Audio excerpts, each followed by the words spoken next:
Hi, my name is Rebecca Guerra, and it is currently May 13th, 2020. Okay, so to begin, I hope everyone's doing okay out there. We have come to the end. This is my last UNE case connections. For this one, I chose case number 1 and case number 3.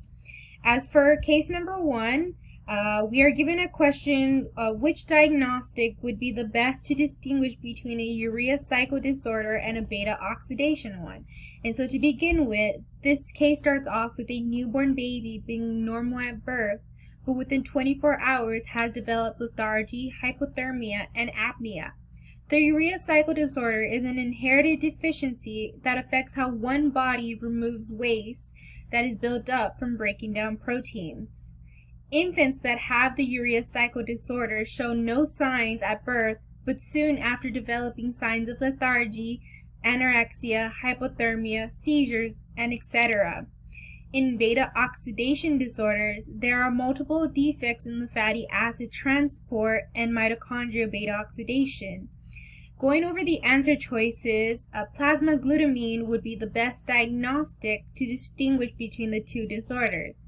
So it is shown that glutamine is a non-toxic amino acid and helps in detoxifying and moving of ammonia. And so it is essential for maintaining intestinal function, immune response, and amino acid homeostasis during high levels of stress. It is also found in great concentrations in plasma and muscle. And so in the urea cycle disorder, plasma glutamine levels are elevated while normal for beta oxidation. Blood glucose would most likely be wrong in diagnosing due to finding the amount of sugars in urine, which is not what we are looking for.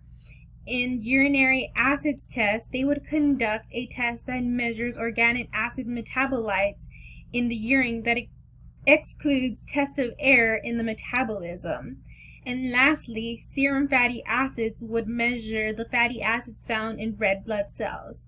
And so all these diagnostic tests would not correctly distinguish between the two disorders except plasma glutamine. In diagnosing urea cycle disorders, a blood ammonia level is the first lab test in evaluating the patient. And so for our question, it shows in this patient where uric acid levels are elevated, list one urea cycle enzyme that is most likely deficient and one urea cycle enzyme that is least likely impaired. And so it is given our full blood work that was ordered for our female patient, and then our patient shows initial blood ammonia was elevated and rapidly rose. The urine uric levels are also shown to be elevated, while the plasma citrulline levels is normal. The lab results show ornithine transcarbamylase, OTC deficiency. This is an inherited disorder that causes ammonia to accumulate in the blood from proteins being broken down in the body.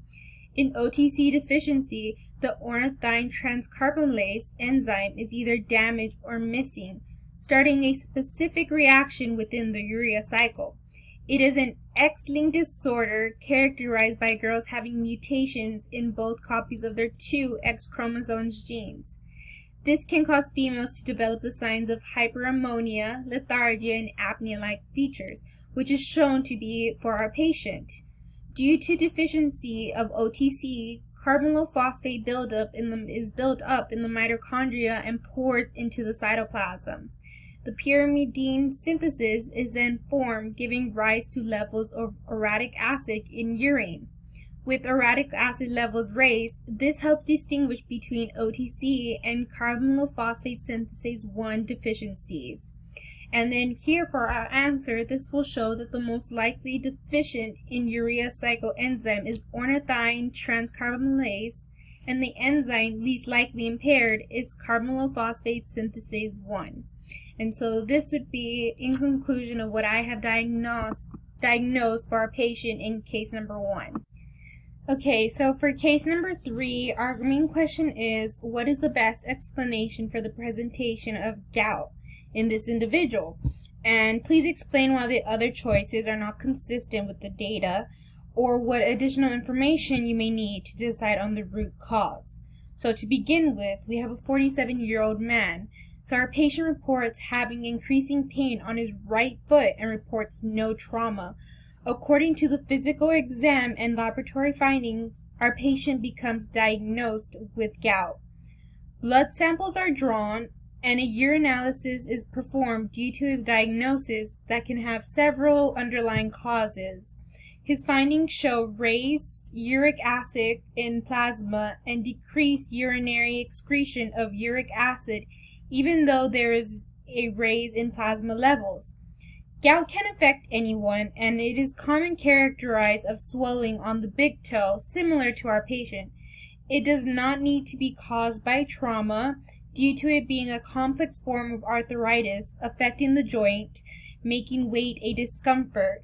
And so the best explanation for our patient present with gout is decreased urinary excretion of uric acid. And so urate crystals start to accumulate in your joint and then form with high levels of uric acid in one's blood. This can be known as different stages of gout, and of course for this one with the uric crystals forming, this is stage 1 of high uric acid levels.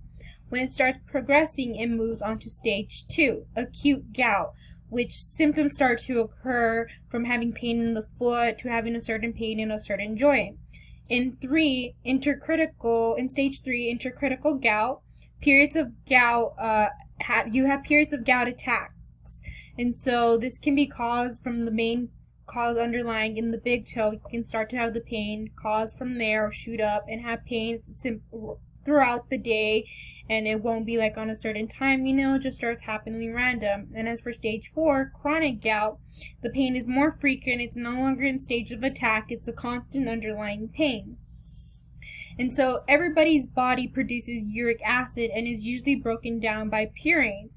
The crystals accumulate when uric acid starts to build up when kidneys secrete more than necessary.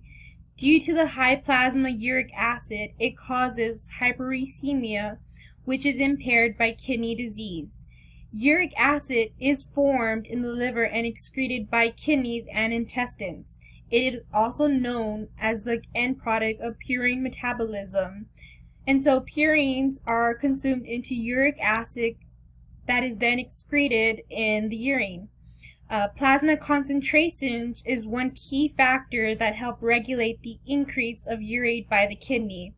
Signs and symptoms of gout happen suddenly from intense joint pain, lingering discomfort, inflammation and redness, and a limited range of motion. Gout occurs in one's body by consumption of some food groups of purine-rich foods.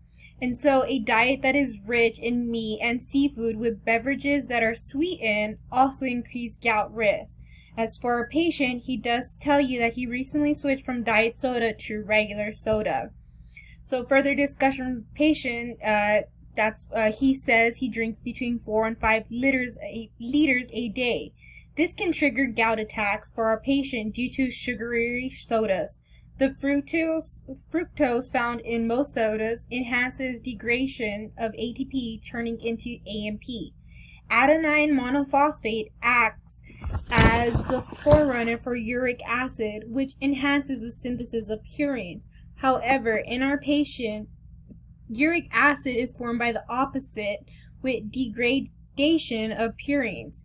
Dietary guidelines can help protect against increased gout attacks for our patient by limiting intake of meat, fish, and poultry to limiting sugary drinks. In our other two answer choices, overproductions of purines, the plasma levels will increase with the urinary uric acid. This would be cause of excretion of excess urate. And in decreased salvage of purines, urinary excretion would be normal, but plasma urate would increase as well. And so this would conclude our case number 3, UNE case connections.